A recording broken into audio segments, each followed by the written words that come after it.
decision by the court was a correct decision? Well, I can see that I'm not surprised by the decision. You know, when the European Court of Human Rights is deciding whether something is in violation of Article 3 of the European Declaration of Human Rights, they have to find that a situation would be tantamount to a person being subjected to torture, inhuman, or degrading treatment. Now, in the case of Abu Hamza and 5 other co-defendants being sent to the United States for civilian trial and ultimately being sent to the Supermax prison in Colorado if convicted, the European Court found that that would not be tantamount to torture or inhuman treatment, which is consistent with international law. Now, had they been sent to Guantanamo Bay for a military tribunal, then we might have a different situation here, but I'm not surprised at all by the ruling today.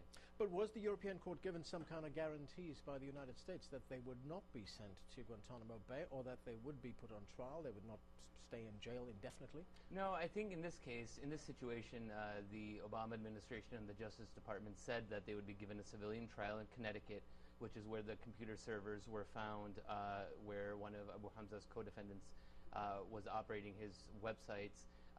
The trial would be in Connecticut, and if found guilty of the highest charges of providing material support to terrorism, if convicted, then they would be sent to the Supermax prison in Florence, Colorado. And so this is completely different. It's a completely parallel track to the Guantanamo military tribunals.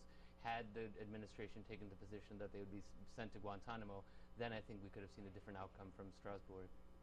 When we look at this decision that was made by the court, does this in some way give the United States some kind of universal jurisdiction right now when it comes to cases like this involving terrorist suspects? Well, that's a very good question, Anand. I don't think universal jurisdiction comes into play here because, in fact, both Abu Hamza was indicted on having a terror camp here in Oregon, which is a U.S. state.